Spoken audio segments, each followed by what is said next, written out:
ಕಷ್ಟನೋ ಸುಖನೋ ಒಬ್ಬರನ್ನು ಕೇಳದೆ ನೇಗಿಲನ್ನು ಹೊತ್ತ ದೊರೆಯೇ. ನಮಸ್ಕಾರ ಸ್ನೇಹಿತರೆ, ನಾನು ನಿಮ್ಮ ಕೃಷ್ಣ ಕೃಷಿ ವಿತ್ ಕೃಷ್ಣ ಚಾನಲ್ಗೆ ತಮ್ಮೆಲ್ಲರಿಗೂ ಆತ್ಮೀಯವಾದ ಸ್ವಾಗತ.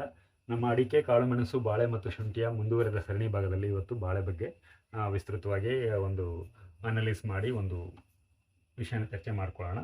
ಇವತ್ತಿನ ಬಾಳೆ, ಇದರಲ್ಲಿ ಹೆಡ್ಲೈನ್ ಬರೆದಿದ್ದೀನಿ, ಬಾಳೆ ಸಿಗಟೋಕ ರೋಗ ಅಂತೇಳಿ. ಬಾಳೆ ಸಿಗಟೋಕ ರೋಗ ಅನ್ನೋದು ಇವತ್ತಿಗೆ ನಮಗೆ ಇತ್ತೀಚಿನ ದಿನಗಳಲ್ಲಿ ವಿಪರೀತವಾಗಿ ಬಾಳೆನ ಬಿಟ್ಟು ಬಿಡದೆ ಕಾಡ್ತಾ ಇದೆ. ನಾನೊಂದು ಸರಣಿ ವಿಡಿಯೋಗಳಲ್ಲಿ 2-3 ವಿಡಿಯೋಗಳಲ್ಲಿ ಸಾಕಷ್ಟು ಸಮಸ್ಯೆಗಳು ಮತ್ತು ಸಾಕಷ್ಟು ವಿಷಯಗಳು ಬೆಳೆಗಳ ರೋಗಗಳ ಮೇಲೆ ತುಂಬಾ ಅಗ್ರೆಸಿವ್ ಆಗಿ ನಾವು ಅದನ್ನು ಅಡ್ರೆಸ್ ಮಾಡೋದ್ರ ಬಗ್ಗೆನೂ ನಾವು ಚರ್ಚೆಗಳನ್ನು ಮಾಡ್ತಾ ಇದ್ದೇವೆ. ಇತ್ತೀಚಿನ ದಿನಗಳಲ್ಲಿ ಬಾಳೆನಲ್ಲಿ ನಮಗೆ ಸಿಗಟೋಕ ಅನ್ನೋದು ತುಂಬ ದೊಡ್ಡ ಸಮಸ್ಯೆಯಾಗಿ ಆರ್ಥಿಕ ನಷ್ಟವನ್ನು ಉಂಟು ಮಾಡುವ ಲೆವೆಲಿಗೆ ಅದು ಆಗ್ತಾ ಇದೆ. ಮೊದಲೆಲ್ಲ ನಾವು ಬಾಳೆನ ತುಂಬ ಅನಾಯಾಸವಾಗಿ ಬೆಳೀತಾ ಇದ್ವಿ. ಬಾಳೆಗೆ ನೀರು ಮತ್ತು ಉತ್ತಮ ಪೋಷಕಾಂಶ ಕೊಟ್ಬಿಟ್ರೆ ನಮಗೆ ಬಾಳೆ ಬೆಳೆ ಬಂದುಬಿಡುತ್ತೆ, ಸುಲಭವಾಗಿ ಬರ್ತಾಯಿತ್ತು, ಬಂದುಬಿಡ್ತಿತ್ತು. ಈಗ ಹಾಗಿಲ್ಲ. ಈಗ ಬಾಳೆಗೂ ಸಹಿತ ಸಾಕಷ್ಟು ರೋಗ ಬಾಧೆ ಕಾಡ್ತಾ ಇದೆ ಸ್ನೇಹಿತರೆ. ಮತ್ತು ಮೂಲದಲ್ಲಿ ಸಮಸ್ಯೆ ಅಲ್ಲಿಗೆ ಹೋಗುತ್ತೆ. ನಮ್ಮ ವಾತಾವರಣದಲ್ಲಿನ ವ್ಯತ್ಯಾಸ, ನಮ್ಮ ಕೃಷಿ ಪದ್ಧತಿಗಳು, ನಾವು ಅಳವಡಿಸ್ಕೊಂಡಿರ್ತಕ್ಕಂಥ ವಿಪರೀತವಾದ ರಾಸಾಯನಿಕ ಭರಿತವಾದ ಕೃಷಿಯ ಮೂಲ. ಹಾಗಂಥೇಳಿ ರಾಸಾಯನಿಕ ಕೃಷಿ ಬೇಡ ಅಂತೇನೇ ಹೇಳ್ತಾ ಇಲ್ಲ, ಅದಕ್ಕೆಲ್ಲದಕ್ಕೂ ಒಂದು ಕಾರಣಗಳಾಗಿ ಪರಿಣಮಿಸಿದೆ ಸ್ನೇಹಿತರೆ. ಸೊ ಇವಾಗ ನಾವು ಬಾಳೆ ಸಿಗಟೋಕ ರೋಗ ಅಂತ ಬರ್ಕೊಂಡಿದ್ದೀವಿ. ಬಾಳೆ ಸಿಗಟೋಕ ರೋಗದಲ್ಲಿ ನಾವು ಮಾತಾಡ್ಲಿಕ್ಕೆ ಹೋದರೆ, ಬಾಳೆನಲ್ಲಿ ಸಿಗಟೋಕದಲ್ಲಿ 2 ವೆರೈಟಿ ಇದೆ ಸ್ನೇಹಿತರೆ. ಒಂದು ಯೆಲ್ಲೋ ಸಿಗಟೋಕ, ಇನ್ನೊಂದು ಬ್ಲ್ಯಾಕ್ ಸಿಗಟೋಕ. ಸೊ ಇವತ್ತು ನಾವು ವಿಶೇಷವಾಗಿ ಬ್ಲ್ಯಾಕ್ ಸಿಗಟೋಕ ಬಗ್ಗೆ ಚರ್ಚೆ ಮಾಡೋಣ. ಒಂದಷ್ಟು ಪರಿಹಾರ ಕ್ರಮಗಳು ಮತ್ತು ಯಾವ ರೀತಿಯ ಕೃಷಿ ಪದ್ಧತಿಯಿಂದ ನಾವು ಬ್ಲ್ಯಾಕ್ ಸಿಗಟೋಕನ ಪರಿಣಾಮಕಾರಿಯಾಗಿ ನಾವು ನಿಯಂತ್ರಣ ಮಾಡ್ಬೋದು, ಆ ಮೂಲಕ ನಾವು ಉತ್ತಮ ಇಳುವರಿ, ಉತ್ತಮ ಆದಾಯ ಪಡೀಲಿಕ್ಕೆ ಏನೆಲ್ಲ ಪ್ರಯತ್ನಗಳು ಮಾಡ್ಬೋದು ಅನ್ನೋದ್ರ ಬಗ್ಗೆ ನಾವು ಇವತ್ತು ಚರ್ಚೆ ಮಾಡೋಣ ಸ್ನೇಹಿತರೆ. ಸೊ ನಮಗೆ ಯೆಲ್ಲೋ ಸಿಗಟೋಕ ಏನಿದೆ, ಇದು ಮೈಕೋಸ್ಪೆರಲ್ ಪಿಜಿನ್ಸಿನ್ ಅನ್ನೋ ಒಂದು ಫಂಗಸ್ಸಿಂದ ಬರುತ್ತೆ. ಬ್ಲ್ಯಾಕ್ ಸಿಗಟೋಕ ಏನಿದೆ, ಸೂಡೋಸರ್ಕೋಸ್ಪೊರಾ ಪಿಜಿನ್ಸಿನ್ ಅನ್ನೋ ಒಂದು ಫಂಗಸ್ಸಿಂದ ಬರುತ್ತೆ. ಸೂಡೋಸರ್ಕೋಸ್ಪೊರಾ ಪಿಜಿನ್ಸಿನ್ ಅನ್ನೋ ಫಂಗಸ್ಸಿಂದ ಬರುತ್ತೆ. ಸೊ ಇದು ನಮಗೆ ಏನು ಅರ್ಥ ಆಗುತ್ತೆ ಅಂತ ಹೇಳಿದ್ರೆ, ಇದು ಶಿಲೀಂಧ್ರದಿಂದ ಬರ್ತಕ್ಕಂಥದ್ದು, ಫಂಗಸ್ ಕಾರಕವಾಗಿರ್ತಕ್ಕಂಥ ರೋಗ ಆಗಿದೆ ಅನ್ನೋದ್ರ ಬರುತ್ತೆ. ಸೊ ಫಂಗಸ್ ಕಾರಕವಾಗಿರೋದ್ರಿಂದ ನಾವು ಏನೇನು ಮಾಡಬೇಕು ಫಂಗಸ್ಗೆ ಅನ್ನೋದನ್ನು ತಿಳ್ಕೊಳ್ಳೋಣ. ಸೊ ಮೊದಲನೇದಾಗಿ ನಮಗೆ, ನಾನು ಈ ಹಿಂದಿನ ಕೆಲವು ವಿಡಿಯೋಗಳಲ್ಲಿ ವಿಶ್ಲೇಷಣೆ ಮಾಡುವಾಗ ಹೇಳ್ತಾ ಇದ್ದೇನೆ, ನಾವು ಸೈಂಟಿಫಿಕ್ಕಾಗಿ ಕೃಷಿ ಮಾಡಬೇಕು. ಅದ್ರ ಸೈಂಟಿಫಿಕ್ ಜೊತೆಗೆ ನಾವು ಸಿಸ್ಟಮ್ಯಾಟಿಕ್ಕಾಗಿ ಕೂಡ ಕೃಷಿ ಮಾಡಬೇಕು. ಆಗ ಮಾತ್ರ ನಮಗೆ ಪ್ರತಿಯೊಂದನ್ನು ನಿಯಂತ್ರಣದಲ್ಲಿ ಇಟ್ಕೊಳ್ಳಿಕ್ಕೆ ಮತ್ತು ಬಾರದೇ ಇರೋ ಹಾಗೆ ಏನು ಮಾಡಬೇಕು ಆ ಕ್ರಮಗಳಿಗೆ ನಾವು ಹೆಚ್ಚಿನ ಒತ್ತು ಕೊಟ್ಟರೆ ನಮಗೆ prevention is better then cure ಅಂತ ಏನು ಹೇಳ್ತಾರೆ, ಅದೇ ಥರನೇ ನಾವು ಪ್ರಿವೆಂಟಿವ್ ಮೆಥಡ್ಗಳನ್ನು ಫಾಲೋ ಮಾಡಿ ರೋಗ ಬಾಧೆ ಬಾರದೇ ಇರೋ ಹಾಗೆ ನೋಡಿಕೊಂಡಾಗ ನಾವು ಕ್ಯೂರೇಟಿವ್ ಮೋಡ್ಗೆ ಹೋಗೋದು ತಪ್ಪತ್ತೆ. ಕ್ಯೂರೇಟಿವ್ ಮೋಡ್ಗೆ ತಪ್ಪಿದ ತಕ್ಷಣ ನಮ್ಮೆಲ್ಲರಿಗೂ ಗೊತ್ತೇ ಇದೆ, ಸಾಕಷ್ಟು ಕೆಮಿಕಲ್ನ ಅಗತ್ಯತೆ, ಅವಲಂಬನೆ ನಮಗೆ ಕಡಿಮೆ ಆಗುತ್ತೆ. ಮತ್ತು ಖರ್ಚಿನ ವೆಚ್ಚದಲ್ಲಿ ಮತ್ತು ಕಾಸ್ಟ್ ಏನಿದೆ ತುಂಬ ಕ್ಯೂರೇಟಿವಲ್ಲಿ ನಮಗೆ ತುಂಬ ಹೆಚ್ಚಿಗೆ ಇರುತ್ತೆ, ಅದು ಸಹಿತ ನಮಗೆ ಉಳಿತಾಯ ಆಗುತ್ತೆ. ಸೊ ಇದರಲ್ಲಿ ಮೊದಲನೇದಾಗಿ ನಮ್ಗೆ ಏನಿರುತ್ತೆ ಅಂತ ಹೇಳಿದ್ರೆ, ಎಫೆಕ್ಟಿವ್ ಮಿನರಲ್ ಮ್ಯಾನೇಜ್ಮೆಂಟ್ ಹೇಳ್ತೀವಿ, ಇಂಟಿಗ್ರೇಟೆಡ್ ನಿಮಗೆ nutrition management, integrated pest management, integrated disease management, ಇದನ್ನೆಲ್ಲ ನಾವು ಸಾಕಷ್ಟು ಸರಿ ಚರ್ಚೆ ಮಾಡಿದ್ದೇವೆ. ಸೊ ಇಂಟಿಗ್ರೇಟೆಡ್ ನ್ಯೂಟ್ರಿಷನ್ ಮ್ಯಾನೇಜ್ಮೆಂಟ್ಗೂ ರೋಗಕ್ಕೂ ಏನು ಸಂಬಂಧ ಅಂತ ಹೇಳಿದ್ರೆ, ನಮ್ಮ ಬೆಳೆ ಸದೃಢವಾಗಿದ್ದಾಗ ನಮಗೆ ರೋಗ ಬಾಧೆ ಅಷ್ಟು ಸುಲಭದಲ್ಲಿ ಕಾಡೋದಿಲ್ಲ. ಹಾಗಾಗಿನೇ ನಾವು ಇಂಟಿಗ್ರೇಟೆಡ್ ಮಿನರಲ್ ಮ್ಯಾನೇಜ್ಮೆಂಟ್ ಬಗ್ಗೆ ನಾವು ಸಾಕಷ್ಟು, ಎಫೆಕ್ಟಿವ್ ಮಿನರಲ್ ಮ್ಯಾನೇಜ್ಮೆಂಟ್ ಬಗ್ಗೆ ಸಾಕಷ್ಟು ಗಮನವನ್ನು ಕೊಡಬೇಕು.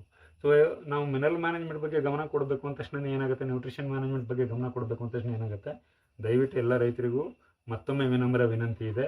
ನಮಗೆ ಸಾಕಷ್ಟು ಫೋನ್ ಬಂದ್ರೂ, ಯಾರು ಕೇಳಿದ್ರೂ 10ರಲ್ಲಿ 5 ಜನ ಇನ್ನೂ ಮಣ್ಣು ಪರೀಕ್ಷೆ ಮಾಡಿಲ್ಲ ಅಂತಾರೆ. ಶುಂಠಿ ಬೆಳೀತಾರೆ, ಅಡಿಕೆ ಬೆಳೀತಾರೆ, ಬಾಳೆ ಬೆಳೀತಾರೆ. ಹಾಗಾಗೋದಿಲ್ಲ ಸ್ನೇಹಿತರೆ, ದಯವಿಟ್ಟು ಅರ್ಥ ಮಾಡ್ಕೊಳ್ಳಿ. ಮಣ್ಣು ಪರೀಕ್ಷೆಯ ಪ್ರಾಮುಖ್ಯತೆ ಏನು ಅಂತ ನನ್ನ ಚಾನಲಲ್ಲಿ ಸಾಕಷ್ಟು ವಿಡಿಯೋ ಬರ್ತದೆ, ಅದನ್ನು ನೋಡಿ ಅರ್ಥ ಮಾಡ್ಕೊಳ್ಳಿ. ಅನಿವಾರ್ಯ, ನಮಗದು, ರೈತನಿಗೆ ಬೇರೆ ಆಪ್ಷನ್ ಇಲ್ಲ. ನನ್ನ ಮಣ್ಣಲ್ಲಿ ಏನಿದೆ ಅಂತಲೇ ಗೊತ್ತಿಲ್ಲದೇ ನಾನು ಏನೋ ಬೆಳಿತೀನಿ ಅಂತ ಹೇಳಿದ್ರೆ ಅದು ದಡ್ಡತನ ಆಗುತ್ತೆ ಅಂತ ಹೇಳಕ್ಕೆ ಬಯಸ್ತೇನೆ ನಾನು ನಿಮಗೆ. ದಯವಿಟ್ಟು ಮಣ್ಣು ಪರೀಕ್ಷೆ ಮಾಡಿಸ್ಕೊಳ್ಳಿ. ಮಣ್ಣು ಪರೀಕ್ಷೆ ಆಧಾರಿತವಾಗಿ ನಾವು ಪೋಷಕಾಂಶಗಳ ಸಮಗ್ರ ನಿರ್ವಹಣೆ ಮಾಡಿದಾಗ ನಮಗೆ 100ರಲ್ಲಿ ನಾವು 70% ಬೆಳೆಯನ್ನು ಅನಾಯಾಸವಾಗಿ ಬೆಳೆಯೋ ಎಲ್ಲ ಸಾಧ್ಯತೆಗಳು ಇದೆ. ಸ್ಪೆಷಲ್ಲಾಗಿ ನಾವು ಇವತ್ತು ಬ್ಲ್ಯಾಕ್ ಸಿಗಟೋಕ ಏನಿದೆ, ಇದಕ್ಕೆ ಸಂಬಂಧಪಟ್ಟಂಗೆ ನಮಗೆ ನ್ಯೂಟ್ರಿಷನ್ ಮ್ಯಾನೇಜ್ಮೆಂಟ್ ಬಗ್ಗೆ ನಾವು ಮಾತಾಡೋದಾದರೆ, NPK, secondary nutrient, micro nutrient, ಇದು ಕಾಮನ್ನಾಗಿ ಹೋಗ್ತಾ ಇರುತ್ತೆ. ಅದ್ರ ಜೊತೆಗೆ ಒಂದಷ್ಟು ಸಿಲಿಕಾನ್ನ ಅವಶ್ಯಕತೆ ಇದೆ, ಮತ್ತು ಜಿಂಕಿನ ಅವಶ್ಯಕತೆ ಇದೆ, ವಿಶೇಷವಾಗಿ ಬೋರಾನ್,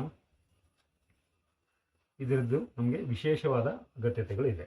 ಎಷ್ಟು ಅಗತ್ಯತೆ ಇದೆ ಅಷ್ಟನ್ನು ನಾವು ಯಾವುದೇ ಕಾರಣಕ್ಕೂ ತಪ್ಪದೇ ಮಾಡಬೇಕಾದ ಅನಿವಾರ್ಯತೆ ಇದೆ. ಕಾಪರ್ ಕೂಡ ಇದೆ ಇದರಲ್ಲಿ.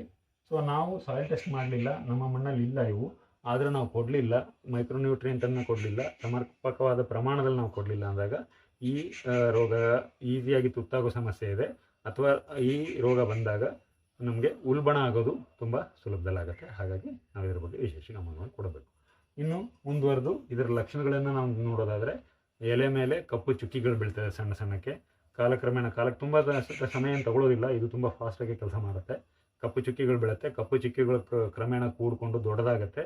ಆಮೇಲೆ ನಿಮಗೆ ಸಂಪೂರ್ಣ ಎಲೆನೇ ಕಪ್ಪು ಬಣ್ಣಕ್ಕೆ ತಿರುಗುತ್ತೆ. ನಾನು ನಿಮಗೆ ರೆಫರೆನ್ಸ್ಗೆ ಒಂದು ಚಿತ್ರನ ಹಾಕಿರ್ತೀನಿ. ಬುಡದಿಂದ 3-4 ಎಲೆಗಳು ಈ ಥರ ಆಗುತ್ತೆ. ಇನ್ನು 3-4 ಎಲೆಗಳು ಮಾತ್ರ ನಮ್ಮ ಬಾಳೆ ಮರದಲ್ಲಿ ಉಳ್ಕೊಂಡಿರುತ್ತೆ. ಭಾಳ ಸಿಂಪಲ್ ಇದೆ, ನಿಮ್ಗೆಲ್ಲರಿಗೂ ಗೊತ್ತಿದೆ. ಎಲೆ ಚುಕ್ಕಿ ಆದಾಗ ಏನಾಗುತ್ತೆ ನಮಗೆ, ಅಥವಾ ನಮಗೆ ಎಲೆಗಳು ಬಾಡ್ದಾಗ ಏನಾಗುತ್ತೆ, ಅಥವಾ ಎಲೆಗಳ ಯಾವುದೇ ಭಾಗಕ್ಕೆ ಹಾನಿಯಾದಾಗ ಏನಾಗುತ್ತೆ ಅನ್ನೋದು ನಿಮಗೆ ಎಲ್ಲರಿಗೂ ಗೊತ್ತಿರೋ ವಿಷಯ. ದ್ಯುತಿ ಸಂಶ್ಲೇಷಣ ಕ್ರಿಯೆ ನಿಂತು ಹೋಗುತ್ತೆ. ದ್ಯುತಿ ಸಂಶ್ಲೇಷಣ ಕ್ರಿಯೆ ನಿಂತು ಹೋದರೆ ಆಹಾರ ಉತ್ಪಾದನೆ ಆಗೋದಿಲ್ಲ. ಆಹಾರ ಉತ್ಪಾದನೆ ಆಗಿಲ್ಲ ಅಂದರೆ ಇಳುವರಿ ಮೇಲೆ ಹೊಡೆತ ಆಗುತ್ತೆ, ಗಿಡದ ಆರೋಗ್ಯದ ಮೇಲೆ ಹೊಡೆತ ಆಗುತ್ತೆ, ಇತರೆ ಬೇರೆ ಬೇರೆ ರೀತಿಯ ರೋಗಗಳಿಗೆ ಅದು ಆಹ್ವಾನ ಕೊಟ್ಟ ಹಾಗಾಗುತ್ತೆ. ಹಾಗಾಗಿಯೇ ನಮಗೆ ಇದು ತುಂಬಾ ಅಪಾಯಕಾರಿಯಾಗಿರ್ತಕ್ಕಂಥ ಒಂದು ರೋಗ ಆಗಿ, ನಮಗಷ್ಟೇ ಅಲ್ಲ, ಇದು ವಿಶ್ವಾದ್ಯಂತ ಎಲ್ಲೆಲ್ಲಿ ಬಾಳೆನ ಡಾಮಿನೆಂಟಾಗಿ ನಾವು ಬೆಳೀತಾ ಇದ್ದೇವೆ ಅಲ್ಲೆಲ್ಲ ಸಿಗೋಟೋಕ್ ಅನ್ನೋದು ಒಂದು ದೊಡ್ಡ ತಲೆನೋವಾಗಿ ಪರಿಣಮಿಸಿದೆ ಅಂತಲೇ ಹೇಳ್ಬೋದು. ಹಾಗಾಗಿ ಇದಕ್ಕೆ ನಾವು ಪ್ರಾಪರ್ ಮ್ಯಾನೇಜ್ಮೆಂಟು, ಶೆಡ್ಯೂಲ್ಡ್ ಪ್ರಾಕ್ಟೀಸ್ ಮಾಡೋದ್ರಿಂದ ಮಾತ್ರ ನಾವು ಇದರಿಂದ ನಾವು ಪರಿಹಾರನ ಕಂಡುಕೋಬಹುದು ಸ್ನೇಹಿತರೆ. ಇನ್ನು ಫೋಟೋಸಿಂಥಸಿಸ್ ನಾನು ನಿಮ್ಗಾಗಲೇ ಹೇಳಿದ್ದೇನೆ, ಅದಾಗೋದ್ರಿಂದ ಏನೇನಾಗುತ್ತೆ ಅಂತ ಹೇಳಿದ್ದೇನೆ. ನಮಗೆ ಫ್ರೂಟ್ ಸೆಟ್ಟಿಂಗಲ್ಲಿ ಸಮಸ್ಯೆ ಆಗುತ್ತೆ. ಪ್ರೀಮೇಚರ್ಡ್ ರೈಪ್ನಿಂಗ್ ಅಂತ ಹೇಳ್ತೀವಿ. ಬಾಳೆಕಾಯಿಗಳು ಚಿಕ್ಕ ಚಿಕ್ಕದಿರುತ್ತೆ, ಆದರೆ ಬಲ್ತು ಬಿಡುತ್ತೆ. ಅದರಿಂದ ನಮಗೆ ಇಳುವರಿ ಮೇಲೆ ಪರಿಣಾಮ ಬೀಳುತ್ತೆ. ಮತ್ತು ನಮಗೆ ವೀಕ್ ಆಗಿರೋ ಬಾಳೆ ಮರ ಇದ್ದರೆ, ಬಾಳೆಯಲ್ಲಿ ಒಂದು ಗಾಳಿಯದ್ದು ಮತ್ತು ಮಳೆದು ಒಂದು ದೊಡ್ಡ ಸಮಸ್ಯೆ ಇದೆ. ಸದೃಢವಾದ ಬಾಳೆ ಮರ ಎಷ್ಟು ಪ್ರತಿರೋಧ ಒಡ್ಡುತ್ತೆ ಗಾಳಿಗೆ ಮತ್ತು ಮಳೆಗೆ. ಅದೇ ವೀಕ್ ಆಗಿರೋ ಬಾಳೆ ಮರ ನಮಗೆ ಅಷ್ಟು ಪ್ರತಿರೋಧ ಒಡ್ಡೋದಿಲ್ಲ, ತುಂಬ ಸುಲಭಕ್ಕೆ ಅದು ಬಿದ್ದು ಹೋಗಿಬಿಡುತ್ತೆ. ಮತ್ತು ಗ್ರೋತ್ ಕೂಡ ಸ್ಟಂಟೆಡ್ ಗ್ರೋತ್ ಆಗುತ್ತೆ, ಅಂದರೆ ಬೆಳವಣಿಗೆ ಕುಂಠಿತಗೊಳ್ಳುತ್ತೆ. ಇದೆಲ್ಲ ಕಾರಣಕ್ಕೆ ನಮಗೆ ಉತ್ಪಾದನೆಯಲ್ಲಿ ಸಾಕಷ್ಟು ಕೊರತೆ ಉಂಟಾಗುತ್ತೆ. ಎಲ್ಲ ವಿಡಿಯೋಗಳಲ್ಲೂ ನಾನು ಹೇಳ್ತಾ ಇರೋ ಹಾಗೆ ನಮ್ಮೆಲ್ಲ ರೈತ ಮಿತ್ರರು ದಯವಿಟ್ಟು ಗಮನಿಸಬೇಕಾಗಿದ್ದೇನು ಅಂದರೆ, ನಮ್ಮ ಬೆಳೆನ ನಾವು ರೆಗ್ಯುಲರ್ ಇಂಟರ್ವಲಲ್ಲಿ ಪ್ರತಿ ದಿವಸ ಸಾಕಷ್ಟು ಸಮಯ ನಾವು ಅದರ ಕಡೆ ಗಮನ ಕೊಡಬೇಕು. ಅದರ ಲಕ್ಷಣಗಳ ಗಮನ ಕೊಡಬೇಕು. ಅದರ ಲಕ್ಷಣಗಳು ಏನೇನು ಹೇಳ್ತಾ ಇದೆ ನಮಗೆ ಅನ್ನೋದ್ರ ಬಗ್ಗೆ ನಾವು ಅರ್ಥೈಸ್ಕೊಳ್ಳೋ ಎಲ್ಲ ಪ್ರಯತ್ನ ಮಾಡಬೇಕು. ಹಾಗೆ ಮಾಡಿದಾಗ ನಮಗೇನಾಗುತ್ತೆ, ಅರ್ಲಿ ಸ್ಟೇಜಲ್ಲಿ ಡಿಟೆಕ್ಷನ್ ಆಗುತ್ತೆ. ಅಂದರೆ ತುಂಬ ಮೊದಲ ಹಂತಗಳಲ್ಲೇ ಲಕ್ಷಣಗಳನ್ನು ನಾವು ಗುರುತಿಸಿದರೆ ಸಾಕಷ್ಟು ಪ್ರಮಾಣದಲ್ಲಿ ಪ್ರಿವೆಂಟಿವ್ ಮೆಥಡಲ್ಲೇ ನಾವು ಅದನ್ನು ನಿಲ್ಲಿಸ್ಕೊಂಡು ಅದರಿಂದ ಆಗೋ ಹಾನಿಯನ್ನು ನಾವು ತಡೆಗಟ್ಬೋದು ಸ್ನೇಹಿತರೆ.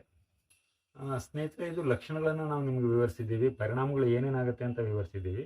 ಪರಿಹಾರ ಕ್ರಮಗಳ ಬಗ್ಗೆ ಒಂದಷ್ಟು ತಿಳ್ಕೊಳ್ಳೋಣ. ಪರಿಹಾರ ಕ್ರಮಗಳು ನಮಗೆ ಸೀಡ್ ಸ್ಯಾಪ್ಲಿಂಗ್ಸ್ ಏನಿದೆ, ನಾವು ಗಿಡಗಳೇನಿದೆ ಅದನ್ನು ಒಂದು ಉತ್ತಮ ವಿಶ್ವಾಸಾರ್ಹವಾಗಿದ್ದು, ಮತ್ತು ಈಗ ಸಾಕಷ್ಟು ಬ್ರ್ಯಾಂಡ್ ಸಿಗ್ತಾ ಇದೆ. ನಾನು ಹೆಸರು ಹೇಳಲಿಕ್ಕೆ ಹೋಗೋದಿಲ್ಲ, ಯಾಕಂದರೆ ಯಾವುದೇ ಪ್ರಮೋಷನ್ ನಾವಿಲ್ಲಿ ಮಾಡೋದಿಲ್ಲ.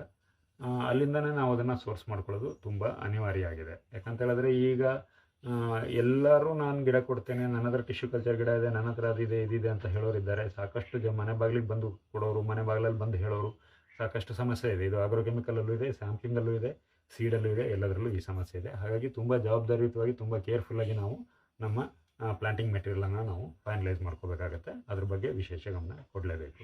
ಮತ್ತು ಹೆವಿ ಸಾಯಿಲ್ ಏನಿದೆ ಅಲ್ಲಿ ನಾವು ಬಾಳೆ ಬೆಳೆಯೋದು ಬೇಡ. ಹೆವಿ ಸಾಯಿಲಲ್ಲಿ ತುಂಬಾ ಸಮಸ್ಯೆ ಇದೆ. ಮತ್ತು ಬೆಳೆಯ ಅಂತರವನ್ನು ನಾವು ಸೂಕ್ತ ಅಂತರವನ್ನು ಕಾಪಾಡ್ಕೊಳ್ಬೇಕು. ಹೈ ಡೆನ್ಸಿಟಿ ಅನ್ನೋದು ಒಂದು ವಿಚಿತ್ರವಾಗಿರ್ತಕ್ಕಂಥ ಕಾನ್ಸೆಪ್ಟ್ ಬರ್ತಾ ಇದೆ. ಅದು ಸಕ್ಸಸ್ಫುಲ್ ಇರಲೂಬಹುದು ಅಥವಾ ಇಲ್ಲದೇನೂ ಇರ್ಬೋದು. ಅದರ ಬಗ್ಗೆ ವಿಶೇಷವಾದ ಚರ್ಚೆ ಅಗತ್ಯ ಇಲ್ಲ. ಅದನ್ನು ಬೇಕಾದರೆ ಇನ್ನೊಂದು ವಿಡಿಯೋ ಮಾಡೋಣ. ಅದ್ರ ಬಗ್ಗೆ ಅದರ ಪರಿಣಾಮಗಳೇನು, ದುಷ್ಪರಿಣಾಮಗಳೇನು ಅನ್ನೋದ್ರ ಬಗ್ಗೆ ಒಂದು ವಿಡಿಯೋ ಮಾಡೋಣ. ಬೆಳೆಯ ಅಂತರದ ಬಗ್ಗೆ ಗಮನ ಕೊಡಿ. ಬೆಳೆಯಲ್ಲಿ ಸಾಕಷ್ಟು ವೆಂಟಿಲೇಷನ್ ಆಗಬೇಕು, ಗಾಳಿ ಆಡಬೇಕು. ಆ ರೀತಿಯ ಅಂತರ ಇದೆ. ಏನಿದೆ ನಮ್ಮದು 5-6 ಇದೆ. ಆ ಅಂತರ ತುಂಬಾ ಸೂಕ್ತವಾಗುತ್ತೆ. ತುಂಬ ಚೆನ್ನಾಗಿ ನಾನು ಬೆಳೆಯಬಲ್ಲೆ ಅನ್ನೋ ವಿಶ್ವಾಸ ಇರೋರು 6 ಮಾಡಿದ್ರೂ ನಡೆಯುತ್ತೆ, ತಪ್ಪಿಲ್ಲ. ಮತ್ತು ಫ್ಲಡ್ ಇರಿಗೇಷನನ್ನು ಮಾಡಬೇಡಿ. ನಾನು ಅಡಿಕೆನಲ್ಲಿ ವಿಶೇಷವಾಗಿ ಹೇಳ್ತಾ ಇರ್ತಿದ್ದೆ, ಬಾಳೆನಲ್ಲೂ ಅದನ್ನು ಹೇಳ್ತೇನೆ, ಎಲ್ಲ ಬೆಳೆಗೂ ಅದು ಅನ್ವಯಿಸುತ್ತೆ. ಫ್ಲಡ್ ಇರಿಗೇಷನ್ ಮಾಡಿದಾಗ ಏನಕ್ಕೆ ನಾವು ಹಾಯಿ ನೀರು ಬಿಟ್ಟುಬಿಟ್ಟು ಕೃಷಿ ಮಾಡ್ತೀವಿ ಅಂತಂದರೆ, ಹಾಯಿ ನೀರು ಬಿಟ್ಟು ಕೃಷಿ ಮಾಡಿದಾಗ ಒಂದು ಮೂಲೆಯಲ್ಲಿ ಎಲ್ಲೋ ಒಂದು ಸಣ್ಣ ಫಂಗಸ್ ಜನಿತ ರೋಗ ಇದೆ, ಬೇರೆ ಏನೋ ಇದೆ ಅಂತ ಹೇಳಿದ್ರೆ ಅದು ಇಡೀ ಫ್ಲ್ಯಾಟ್ಗೆ ಹರಡ್ಕೊಳ್ಳುತ್ತೆ. ಅದರಿಂದ ನಮಗೆ ಈ ಲಕ್ಷಣಗಳು ಕಂಡು ಬಂದರೆ, ಅಥವಾ ಈ ರೋಗ ಏನಾದರೂ ನಮ್ಮ ತಾಕಿಗೆ ಕಾಣಿಸ್ಕೊಂಡ್ರೆ, ಎಷ್ಟೇ ಸಣ್ಣ ಪ್ರಮಾಣದಲ್ಲಿ ಕಾಣಿಸ್ಕೊಂಡ್ರು, ನಾವು ಎಷ್ಟೇ ನಿಗಾ ವಹಿಸಿದ್ರು ಅದನ್ನು ಅಷ್ಟು ಸುಲಭವಾಗಿ ನಿಯಂತ್ರಿಸೋದಕ್ಕೆ ಆಗೋದಿಲ್ಲ. ಮತ್ತು ಎರಡನೇದು, ಓವರ್ ಇರಿಗೇಷನ್ನು ಮಾಡಬಾರ್ದು. ಅದು ಬಾಳೆಗೆ ಅಲ್ಲ, ಎಲ್ಲ ಬೆಳೆಗೂ ಅಷ್ಟೇ. ನಿಮಗೆ ಅಂಡರ್ ಇರಿಗೇಷನ್ ಮತ್ತು ಓವರ್ ಇರಿಗೇಷನ್ ಎರಡೂ ನಮ್ಮ ಬೆಳೆಗೆ ತುಂಬಾ ಹಾನಿಕರ. ದಯವಿಟ್ಟು ಇರಿಗೇಷನ್ ಬಗ್ಗೆ ಗಮನ ಕೊಡಿ. ಸಾಕಷ್ಟು ಜನ ರೈತರಿಗೆ ಸಾಕಷ್ಟು ನೀರಿನ ಲಭ್ಯತೆ ಇದೆ. ಅದು ಕೆನಾಲ್ ಇರ್ಬೋದು, ಅದು ಬೋರ್ವೆಲ್ಗಳ ಮೂಲದಲ್ಲಿ, ಕೆರೆಗೆ ಬಾವಿಗಳ ಮೂಲದಲ್ಲಿ ಇರ್ಬೋದು. ನನ್ನ ಹತ್ರ ಸಾಕಷ್ಟು ನೀರಿದೆ ಅನ್ನೋ ಕಾರಣಕ್ಕೆ ನೀವು ಬೆಳೆಗೆ ಓವರ್ ಇರಿಗೇಷನ್ ಮಾಡಬೇಡಿ. ಬೆಳೆಗೆ ಎಷ್ಟು ಅವಶ್ಯಕ ಅಷ್ಟು ಮಾತ್ರ ಮಾಡಿ. ಸಾಕಷ್ಟು ಜನ ರೈತರಿಗೆ ತುಂಬ ಕಮ್ಮಿ ನೀರಿದೆ, ಅವರು ಆಸೆಗೆ ಬಿದ್ದು 2,000, 3,000, 5 ಎಕರೆ, 4 ಎಕರೆ ಹೀಗೆ ಮಾಡಬೇಡಿ. ನಿಮ್ಮ ವಾಟರ್ ಅವೈಲಬಿಲಿಟಿ ಅನಾಲಿಸಿಸ್ ಮಾಡ್ಕೊಳ್ಳಿ. ನಿಮಗೆ ಎಷ್ಟು ನೀರಿನ ಲಭ್ಯತೆ ಇದೆ, 1 ಎಕರೆ ಮಾಡಲಿಕ್ಕಾದರೆ 1 ಎಕರೆ ಮಾಡಿ, 2 ಎಕರೆ ಮಾಡಿ. 1 ಎಕರೆ ನೀರಿನಲ್ಲಿ ಅದನ್ನು ನಿಭಾಯಿಸೋಕ್ಕಾಗೋದಿಲ್ಲ. ಸೊ ಇದು ಇರಿಗೇಷನ್ ಮ್ಯಾನೇಜ್ಮೆಂಟು. ಇದರ ಬಗ್ಗೆ ದಯವಿಟ್ಟು ಗಮನ ಕೊಡಿ. ಮತ್ತು ಸಾಧ್ಯವಾದಷ್ಟು ಕಳೆ ಮುಕ್ತವಾಗಿಡಿ ಪ್ರದೇಶನ. ಬಾಳೆಗೆ ನಿಮಗೆ ಆರಂಭಿಕ ಹಂತದಲ್ಲಿ ಮಾತ್ರ ಕಳೆ ಒಂದಷ್ಟು ಕಾಟ ಕೊಡ್ತದೆ. ಬಾಳೆ ಹುಲಸಾಗಿ ಬೆಳೆದ ಮೇಲೆ ಅಂಥ ದೊಡ್ಡ ಕಾಟ ಕೊಡಲ್ಲ. ಸೊ ನಿಮ್ಮ ತಾಕನ್ನು ಕಳೆ ಮುಕ್ತವಾಗಿ ಇಟ್ಕೊಳ್ಳಿ. ಅನಿವಾರ್ಯ ಅಂತ ನಾವು ಹೇಳ್ತಾ ಇರ್ತೇವೆ. ಸಾಧ್ಯವಾದಷ್ಟು ಬಸಿಗಾಲುವೆಗಳನ್ನು ಮಾಡಿ. ಅಡಿಕೆ, ಬಾಳೆ ಈ ಪ್ರಮೇಯದಲ್ಲಿ ಬಸಿಗಾಲುವೆಗಳನ್ನು ಮಾಡಿ. ಶುಂಠಿಗೆ ನಾವು ಆಟೋಮೆಟಿಕ್ಕಾಗಿ ಮಾಡಿಬಿಡ್ತೀವಿ. ನಾವು ಶುಂಠಿಗೆ ಯಾರಿಗೂ ಒತ್ತಾಯ ಮಾಡೋದೇ ಬೇಡ, ಶುಂಠಿಗೆ ನಾವು ಮಾಡಿಬಿಡ್ತೇವೆ. ಅದೇ ಥರ ನಾವು ಬಾಳೆಗೂ ಬಸಿಗಾಲುವೆ ವ್ಯವಸ್ಥೆನ ಇಟ್ಕೊಳ್ಳೋದು ತುಂಬ ಸೂಕ್ತ. ಸಾಕಷ್ಟು ಲಾಭಗಳಿದೆ ಬಸಿಗಾಲುವೆ ಮಾಡೋದ್ರಿಂದ. ಮತ್ತು ಸರಿಯಾದ ಪ್ರಮಾಣದ ಪೊಟ್ಯಾಷನ್ನು ಕೊಡಿ. ವಿಶೇಷವಾಗಿ ಬಾಳೆನಲ್ಲಿ ಸರಿಯಾದ ಪ್ರಮಾಣದ ಪೊಟ್ಯಾಷ್ ಕೊಡಲೇಬೇಕಾಗತ್ತೆ. ಪೊಟ್ಯಾಷ್ ಕೊರತೆ ಇದ್ದರೆ ಬಾಳೆ ಎಲ್ಲ ರೀತಿಯ ರೋಗಗಳಿಗೆ ತನ್ನನ್ನು ತಾನು ಒಡ್ಡಿಕೊಳ್ಳುತ್ತೆ. ಹಾಗಾಗಿ ನಾವು ಮೇಲೆ ಎಫೆಕ್ಟಿವ್ ಮಿನರಲ್ ಮ್ಯಾನೇಜ್ಮೆಂಟ್ ಏನೇನು ಮಾತಾಡಿದ್ವಿ, ಸಾಯಿಲ್ ಟೆಸ್ಟ್ ಏನು ಮಾತಾಡಿದ್ವಿ, ಅದೆಲ್ಲ ಈ ವಿಷಯಕ್ಕೆ ಸಂಬಂಧಪಟ್ಟದೆ ಬರುತ್ತೆ ಸ್ನೇಹಿತರೆ. ಸೊ ಇದಿಷ್ಟು ಪರಿಹಾರ ಕ್ರಮಗಳು ನೇರವಾಗಿ ರೋಗಕ್ಕೆ ಸಂಬಂಧಪಡದೇ ಇದ್ರೂ, ರೋಗ ಬರದೇ ಇರೋ ಹಾಗೆ ಅಥವಾ ರೋಗ ಬಂದರೆ ನಿಯಂತ್ರಣ ಮಾಡಲಿಕ್ಕೆ ನಮಗೆ ಸಾಕಷ್ಟು ಸಹಕಾರಿಯಾಗಿದೆ. ಬೆಳೆಯ ವಿವಿಧ ಹಂತಗಳಲ್ಲಿ ಆ್ಯಸ್ ಪರ್ ಶೆಡ್ಯೂಲ್ ಅಂತ ಹೇಳ್ತೇವೆ, ಆ ರೀತಿ ಬೆಳೆಯ ವಿವಿಧ ಹಂತಗಳಲ್ಲಿ ನಾವು ಪ್ರಿವೆಂಟಿವ್ ಆಗಿ ಸಾಕಷ್ಟು ವಿಷಯಗಳನ್ನು ಮಾಡ್ಬೋದು. ಟ್ರೈಕೋಡರ್ಮಾ, ಸೂಡೋಮೋನಾಸ್ ಮತ್ತು ವ್ಯಾಮ್ ಏನಿದೆ, ಇದನ್ನು ನಾವು ಪ್ರತಿ ಮರಕ್ಕೆ ಇದರ ಮಿಶ್ರಣವನ್ನು ನಾವು 2 ಲೀಟ್ರಷ್ಟು ಡ್ರೆಂಚಿಂಗ್ ಮಾಡ್ಬೋದು. ಟ್ರೈಕೋಡರ್ಮಾ, ಸೂಡೋಮೋನಾಸ್ ಮತ್ತು ವ್ಯಾಮ್ ಉತ್ತಮ ಬೇರಿನ ಬೆಳವಣಿಗೆ ಸಹಕಾರಿಯಾಗಿರುತ್ತೆ. ಇದು ನಮಗೆ ಫಂಗಸ್ಸು, ಇದು ನಮಗೆ ನ್ಯೂಟ್ರಿಯೆಂಟು ಮತ್ತು ಬ್ಯಾಕ್ಟೀರಿಯಾಕ್ಕೆ ಸಂಬಂಧಪಟ್ಟ ಹಾಗೆ ನಮಗೆ ತುಂಬಾ ಸಹಾಯ ಮಾಡುತ್ತೆ. ಇದರದ್ದು ಡೋಸನ್ನು ನಾನು ನಿಮಗೆ ತಿಳಿಸ್ಕೊಡ್ತೇನೆ. ಪ್ರತಿ 200 ಲೀಟ್ರಿಗೆ ಹತ್ತತ್ರ 1 ಲೀಟ್ರಷ್ಟು ಉಪಯೋಗಿಸಿದ್ರೆ ತುಂಬಾ ನಿಮಗೆ ಪರಿಣಾಮಕಾರಿ ಮತ್ತು ಫಲಪ್ರದವಾಗಿ ಇದು ಕೆಲಸ ಮಾಡುತ್ತೆ. ಇದು ನಿಮಗೆ ಡೋಸ್ ಆಯಿತು. ಇದು 2 ಲೀಟ್ರಷ್ಟು ಡ್ರೆಂಚಿಂಗ್ ಮಾಡಬೇಕು ಪ್ರತಿ ಗಿಡಕ್ಕೆ. ಡ್ರೆಂಚಿಂಗ್ ಮುಖಾಂತರ ನಾವು ಮಾಡಬೇಕು. ಸೊ ಇದು ತುಂಬಾ ಬಯೋ ಫರ್ಟಿಲೈಸರ್ಗಳಾಗಿರೋದ್ರಿಂದ ತುಂಬಾ ಒಳ್ಳೆಯ ರೀತಿಯ ನಮಗೆ ಇದು ಬಯೋ ಫರ್ಟಿಲೈಸರ್ಸ್ ಅಲ್ಲ, ಬಯೋ ಫಂಗಿಸೈಡ್ಸು, ಬಯೋ ಬ್ಯಾಕ್ಟೀರಿಯಾಸೈಡ್ಸ್ ಆಗಿರೋದ್ರಿಂದ ನಮಗೆ ತುಂಬಾ ಒಳ್ಳೆಯ ರೀತಿಯ ಪರಿಣಾಮಕಾರಿಯಾಗಿ ಕೆಲಸ ಮಾಡುತ್ತೆ. ಮತ್ತು ನಮ್ಮ ಮಣ್ಣಿನ ಆರೋಗ್ಯದ ಮೇಲೆ, ಪರಿಸರದ ಆರೋಗ್ಯದ ಮೇಲೂ ಹಾನಿಯನ್ನು ಇದು ತಪ್ಪಿಸುತ್ತೆ. ಸೊ ಈ ರೀತಿಯಾಗಿ ನಾವು ಮಾಡ್ಕೋಬೋದು. ಇನ್ನು ನೆಕ್ಸ್ಟು ನಮಗೆ ಲಕ್ಷಣಗಳು ಸೂಕ್ಷ್ಮವಾಗಿ ಕಾಣಿಸ್ತಾ ಇದೆ ಅಂದಾಗ ನಾವು ಪ್ರಿವೆಂಟಿವ್ ಆಗಿ ಹೋಗಬೇಕಾಗತ್ತೆ ಮತ್ತು ಕ್ಯೂರಿಟಿವ್ ಆಗಿ ಹೋಗಲೇಬೇಕಾಗತ್ತೆ. ಅನಿವಾರ್ಯತೆಗಳು ಬಂದುಬಿಡುತ್ತೆ. ಇದು ನಮಗೆ ಲಕ್ಷಣಗಳೇ ಬರದೇ ಇರೋ ಹಾಗೆ ಮಾಡುವಂಥ ಒಂದು ಪ್ರಯತ್ನ ಇದು. ಮತ್ತು nutrition management, integrated nutrition management, ಇದು ಸಮಸ್ಯೆನೇ ಬರದೇ ಇರೋ ಹಾಗೆ ಮಾಡೋದು. ಸಣ್ಣ ಪ್ರಮಾಣದಲ್ಲಿ ಸಮಸ್ಯೆ ಕಾಣಿಸ್ತಾ ಇದೆ ಅಥವಾ ಸಮಸ್ಯೆ ಉಲ್ಬಣ ಆಗ್ತಾ ಇದೆ ಅಂದಾಗ ನಾವು ಅನಿವಾರ್ಯವಾಗಿ ಕಂಟ್ರೋಲಿಂಗ್ ಮತ್ತು ಮೆಜರ್ಸನ್ನು ಮಾಡಲೇಬೇಕು. ನಮ್ಗೆ ಅದರಲ್ಲಿ COC ಮತ್ತು ಟಿಲ್ಟ್ ಇದೆ. ಇದು 500 ಗ್ರಾಮ್ ಅಷ್ಟು COC, 150 ml ಅಷ್ಟು ಟಿಲ್ಟ್. ಇದನ್ನು ನಾವು 15 ದಿವಸದ ಅಂತರದಲ್ಲಿ 2 ಬಾರಿ ನಾವು ಇದನ್ನು ಸ್ಪ್ರೇ ಮಾಡಬೇಕಾಗತ್ತೆ. ಎಕರೆಗೆ ಅಂದಾಜು 4 ರಿಂದ 5 ಬ್ಯಾರಲ್ ಬೇಕಾಗುತ್ತೆ. ತುಂಬ ಡೆನ್ಸ್ ಆಗಿ, ತುಂಬ ನೀಟಾಗಿ ನಾವು ಇದನ್ನು ಸ್ಪ್ರೇ ಮಾಡೋದ್ರ ಮೂಲಕ ತುಂಬ ಪರಿಣಾಮಕಾರಿಯಾಗಿ ನಾವು ಇದನ್ನು ನಿಯಂತ್ರಿಸ್ಬೋದು ಸ್ನೇಹಿತರೆ. ನಾವು ಮೊದಲೇ ಹೇಳಿದ ಹಾಗೆ prevention is better then cure ಅಂತ ಹೇಳಿ. ಹಾಗಾಗಿ ನಾವು ಸಾಕಷ್ಟು ಸಮಗ್ರ ಕೃಷಿ ಪದ್ಧತಿಯನ್ನು ಅಳವಡಿಸ್ಕೊಳ್ಳೋಣ. ಆ ಮೂಲಕ ನಮಗೆ ರೋಗಮುಕ್ತವಾಗಿರ್ತಕ್ಕಂಥ ಬೆಳೆಯನ್ನು ಬೆಳೆಯೋ ಎಲ್ಲ ಪ್ರಯತ್ನ ಮಾಡೋಣ. ರೋಗಮುಕ್ತ ಬೆಳೆಯೋ ಪ್ರಯತ್ನ ನಮಗೆ ಯಶಸ್ಸಾದಾಗ ನಮಗೆ ಖರ್ಚಿನಲ್ಲಿ ಸಾಕಷ್ಟು ಕಡಿಮೆ ಆಗುತ್ತೆ. ಗುಣಮಟ್ಟದ ಹಣ್ಣುಗಳು, ಗುಣಮಟ್ಟದ ಉತ್ಪಾದನೆ ಬರುತ್ತೆ. ಗುಣಮಟ್ಟದ ಉತ್ಪಾದನೆ ಬಂದಾಗ ನಮಗೆ ಅತ್ಯುತ್ತಮ ಮಟ್ಟದ ಮಾರುಕಟ್ಟೆಯಲ್ಲಿ ಧಾರಣೆ ಸಿಗುತ್ತೆ. ಆ ಮೂಲಕ ನಾವು ನಮ್ಮ ಆದಾಯನ ಹೆಚ್ಚಿಸ್ಕೊಳ್ಳೋದು ಅಥವಾ ನಾವು ಲಾಭಯುಕ್ತವಾದಂಥ ಕೃಷಿ ಮಾಡೋ ಕಡೆಗೆ ನಾವು ಹೆಜ್ಜೆಯನ್ನು ಇಡ್ಬೋದು ಸ್ನೇಹಿತರೆ. ಈ ಎಲ್ಲ ವಿಷಯಗಳು ತಮಗೆ ಇಷ್ಟ ಆಗಿದೆ ಅಂತ ನಾನು ಭಾವಿಸಿದ್ದೀನಿ ಸ್ನೇಹಿತರೆ. ದಯವಿಟ್ಟು ನನಗೊಂದು ಲೈಕ್ ಕೊಡಿ. ಯಾವುದೇ ಅನುಮಾನಗಳು, ಯಾವುದೇ ಸಂದೇಹಗಳು ಅಥವಾ ಯಾವುದೇ ರೀತಿಯ ನಿಮ್ಮಲ್ಲಿ ಪ್ರಶ್ನೆಗಳಿದ್ದರೆ ದಯವಿಟ್ಟು ಕಾಮೆಂಟ್ ಮಾಡೋದ್ರ ಮೂಲಕ ಕೇಳಿ. ನಾನು ಸಾಕಷ್ಟು ಸಮಯ ಮಾಡಿಕೊಂಡು ಅದಕ್ಕೆ ಎಲ್ಲದಕ್ಕೂ ಉತ್ತರ ಕೊಡೋ ಪ್ರಯತ್ನ ಮಾಡ್ತೇನೆ. ಮತ್ತು ನಿಮ್ಮ ಸ್ನೇಹಿತರಲ್ಲಿನೂ ಈ ವಿಡಿಯೋನ ಹಂಚ್ಕೊಳ್ಳಿ. ಸಾಕಷ್ಟು ಅನುಕೂಲಗಳು ಆಗುತ್ತೆ ಅಂತ ನಾನು ತಿಳ್ಕೊಂಡಿದ್ದೀನಿ ಸ್ನೇಹಿತರೆ. ಪ್ರತಿ ವಿಡಿಯೋದಲ್ಲಿ ಇರೋ ಹಾಗೆ ಈ ವಿಡಿಯೋದಲ್ಲೂ ಸೂಪರ್ ಮಿನಿಟ್ ಇದೆ. ಈಗ ಸೂಪರ್ ಮಿನಿಟ್ನ ಸಮಯ ಸ್ನೇಹಿತರೆ. ಇವತ್ತಿನ ಸೂಪರ್ ಮಿನಿಟ್ನಲ್ಲಿ ನಾವು ಬಾಳೆಯ ಸಿಗಟೋಕ ರೋಗದ ಬಗ್ಗೆ ಮುಂದುವರೆದು ವಿಚಾರಗಳನ್ನು ಮಾಡೋಣ. ಎಲ್ಲೋ ಸಿಗಟೋಕ ಮತ್ತು ಬ್ಲ್ಯಾಕ್ ಸಿಗಟೋಕ ಅಂತ ಈಗಾಗಲೇ ನಾನು ಪರಿಚಯಿಸ್ಕೊಟ್ಟಿದ್ದೀನಿ. ಬ್ಲ್ಯಾಕ್ ಸಿಗಟೋಕದಲ್ಲಿ ವಿಶೇಷವಾಗಿ ಏನೇನು ಸಮಸ್ಯೆಗಳಿದೆ, ಲಕ್ಷಣಗಳೇನು, ಅದರ ಪರಿಹಾರ ಕ್ರಮಗಳೇನು ಮತ್ತು ಬರದೇ ಇರೋ ಹಾಗೆ ಪ್ರಿವೆಂಟಿವ್ ಆಗಿ ನಾವು ಏನೇನು ಮಾಡಬೇಕು, ಒಂದು ಶೆಡ್ಯೂಲನ್ನೇ ಮಾಡ್ಕೊಂಡು ಆ ಶೆಡ್ಯೂಲನ್ನು ಪ್ರಾಪರಾಗಿ ಫಾಲೋ ಮಾಡೋದ್ರಿಂದ ಹೇಗೆ ನಾವು ಇದರಿಂದ ರಕ್ಷಣೆ ಪಡಿಬೋದು ಅನ್ನೋದ್ರ ಬಗ್ಗೆ ಒಂದಿಷ್ಟು ಚರ್ಚೆ ಮಾಡಿದ್ದೀವಿ. ಸೊ ಇವತ್ತಿನ ಸೂಪರ್ ಮಿನಿಟ್ನಲ್ಲಿ ನಮಗೆ ಬ್ಲ್ಯಾಕ್ ಸಿಗೋಟೋಗಕ್ಕೆ ಸಂಬಂಧಪಟ್ಟಂಗೆ ಇದ್ರದ್ದು ಬಗ್ಗೆ ನಾವು ವಿಶೇಷವಾಗಿ ಹೇಳೋಕೆ ಹೊರಟಾಗ ಇದು ಸೂಡೋಸರ್ಕಸ್ ಫಿಜೆನ್ಸಿನ್ ಅನ್ನೋ ಒಂದು ಫಂಗಸ್ಸಿಂದ ಬರುತ್ತೆ ಅಂತ ತಿಳ್ಕೊಂಡಿದ್ದೇವೆ.